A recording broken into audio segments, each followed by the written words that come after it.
A perfect fit! Mind if I borrow this?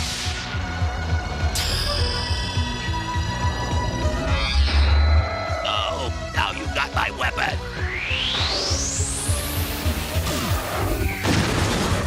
Why can't we stop that blue dweeb? Maybe you should plant some more brain chips into your robots, Dr. Wily. Greetings everyone, old and new. Welcome to Haseo Reviews. Super fighting robot, Megaman. How could I possibly give a proper introduction to a franchise with such a legacy behind it? Beginning in 1988 on the NES, Capcom gifted the world with a tough but fair 2D platformer where a little blue robot boy battles 8 robot masters to defeat— That's Mega Man 2. Scusi? That's Mega Man 2 you're thinking of. And you call yourself an expert. Hold on, let me Google that. A few moments later. Well, damn, looks like you're right. Okay, let's try this again. Debuting in December of 1987, Mega Man was Capcom's first major attempt to branch out of the arcade scene and onto the home console market.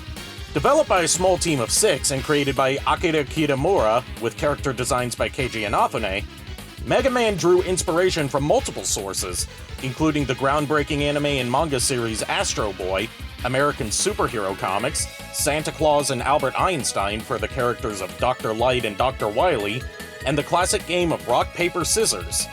After sorting through numerous potential names for the title character, including but not limited to Mighty Kid and Rainbow Man, the team settled on Rockman for both the protagonist and the game itself when the decision was made to use a music motif for several of its characters.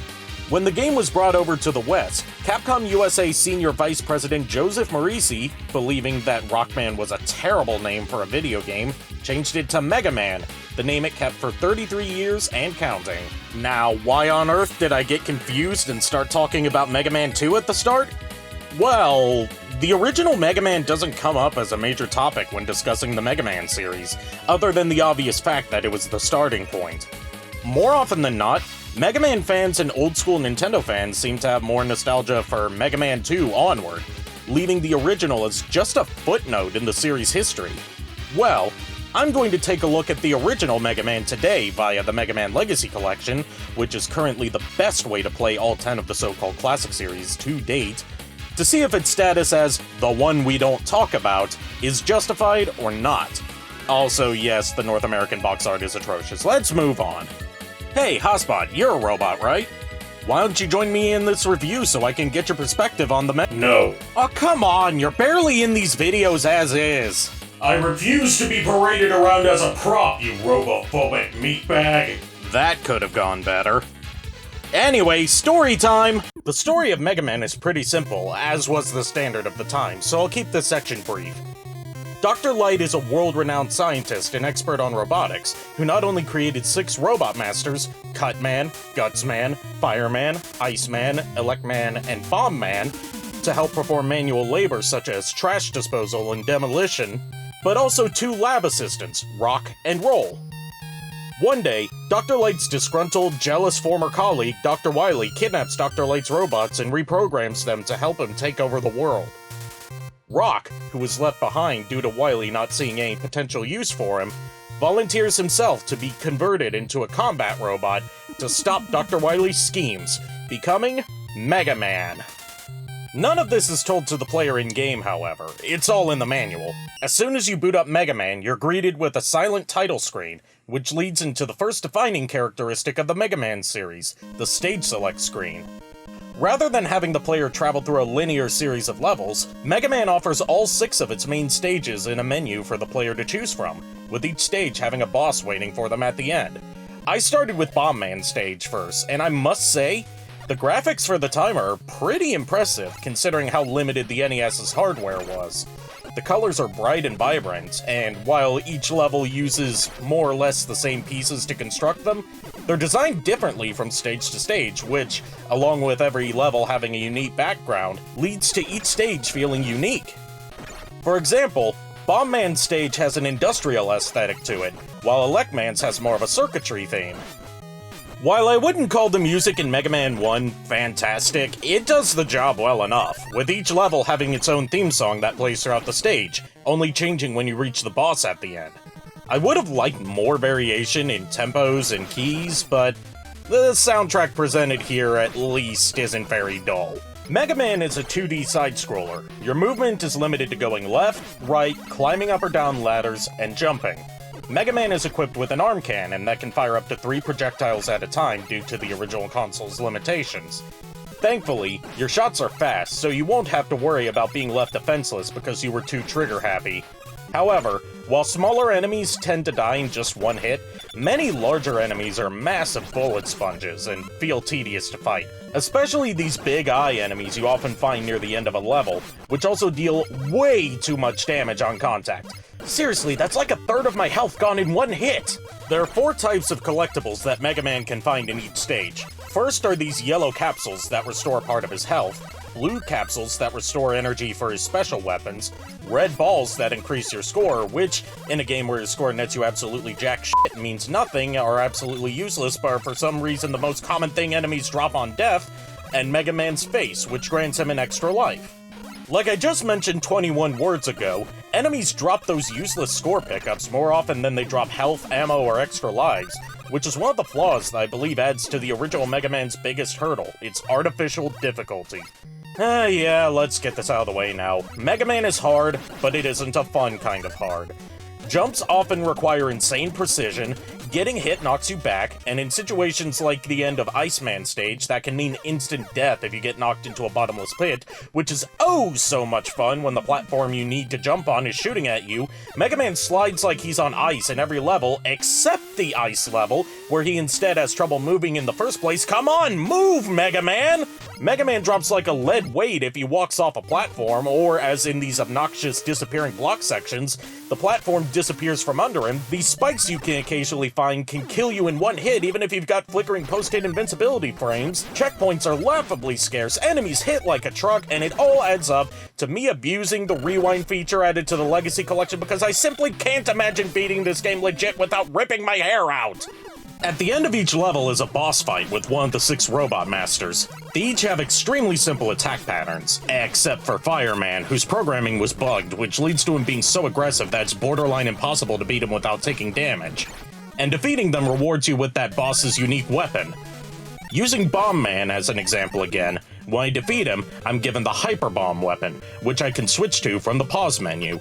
Special weapons each have limited ammo, but pack more of a punch than Mega Man's default arm cannon, especially the Elect Beam, which quickly became my favorite weapon in the game. Poor Gutsman, though. For having such a tough stage and cool design, he has the most situational weapon in the game due to it requiring the stage to have special blocks in it that his weapon, the Super Arm, can pick up. Each boss is weak to a specific weapon, bringing in the rock, paper, scissors inspiration I mentioned earlier. For example, I can use Cutman's weapon to take down the normally tough Elect Man in just 3 hits, encouraging the player to use their brain to figure out what the boss's weakness could be. Each one makes sense too, like using bombs on a rock-themed robot, or using a cold weapon to counteract the heat of a fire. I genuinely love this mechanic, and it became a mainstay of the rest of the franchise. After defeating all 6 Robot Masters, Dr. Wily's Fortress opens, which is a 4-stage gauntlet, each stage ending with a new boss, some stages having rematches with the Robot Masters peppered throughout, and each stage testing you not only on your platforming skills, but your mastery of each special weapon. I should also point out another major design oversight here, where this section of Wily Stage 1 is literally impossible to pass if you didn't go out of your way to pick up the seemingly optional Magnet Beam weapon in Electman's stage, which, on its own, requires you to have Gutsman's weapon to even pick it up. If you got this far but understandably didn't get the Magnet Beam because it was placed out of the way and didn't seem important, you have to waste all your lives, go back to the stage select, and replay Electman's level again. The first stage ends with Jesus Christ! Okay, let's try that again. The first stage ends with the Yellow Devil, a giant blob monster that can only be damaged by shooting its eye, which appears in random positions on its body. I beat it in a couple of seconds thanks to this glitch where pausing and unpausing the game with the select button over and over while firing the Elect Beam makes it hit multiple times. I told you this weapon was my favorite for a reason. The next level has a rematch with Cutman and Electman, followed by a fight against an evil copy of Megaman who reacts to what weapon you have equipped, as well as every move you make. I beat him in a few seconds thanks to Elect Beam again. The third stage is a linear tunnel, with a section where a flow of water pushes you into the boss's arena. This bubble robot that's weak to the super arm blocks in its arena, but make sure you save those for the final few hits, because they're the only way you can jump over its oversized hitbox, and the blocks don't respawn when you die. Finally, we have Wily Stage 4, which is decked out like a castle throne room. Shortly into the level, you have an opportunity to grab the Yashichi, an Easter egg item that Capcom hid in several games of that era. It refills your life meter and all of your weapon energy to maximum, and this is the only time in the series that it appears. After a rematch with the remaining Robot Masters, we finally reach the Mad Doctor himself, piloting this floating mech, the Wily Machine 1. I beat it in a few seconds thanks to the Firestorm. But the fight isn't over yet! Wily sheds the top of the mech and Phase 2 begins! I beat it in a few seconds thanks to the Elect Beam yet again, and Wily bows his head in defeat, begging for mercy. Megaman then leaves him there by himself, presumably saying, No! None of that! Shame on you! And runs back home as the credits roll, removing his armor along the way, which shows us that, Jesus Christ, they really weren't hiding their Astro Boy inspiration back then. So, how's the first Mega Man hold up? Well, as much as I hate to say it, Mega Man 1 is a classic case of what I like to call first game syndrome. The pieces for an excellent game are all there, but they haven't been put together properly because the developers didn't have a solid idea of how to make the game they wanted. Despite the game boasting a solid foundation for sequels to build upon, coupled with impressive graphics and passable music, the poor level design, overly tough enemies, wonky physics, and general lack of polish make this a game I can't wholeheartedly recommend to newcomers. Check it out on the Legacy Collection thanks to its save and rewind features that make the experience more tolerable, but otherwise, I think you could easily start with any of the later Mega Man games if you're looking to get into the series, as they improve on the original in so many ways that they effectively make it obsolete. I hate to end on such a downer note, but I have to do my job as a reviewer and be honest about my experience with each game I play, no matter how much of a fan I am of whatever series it's a part of. Hopefully the next game I play will be more enjoyable so I don't have to be quite so negative. I'm Haseo, thanks for watching, and I'll see you guys in the next one. Laters. Hey there, thanks for staying till the end of my video. If you like what you saw here, don't forget to subscribe and hit the bell to keep up to date with Haseo reviews, leave a comment to let me know your thoughts, check out my Patreon for neat rewards for as low as $1 a month, and follow my Twitter @HaseoReviews to keep in touch. I'll be seeing you in the near future. Peace.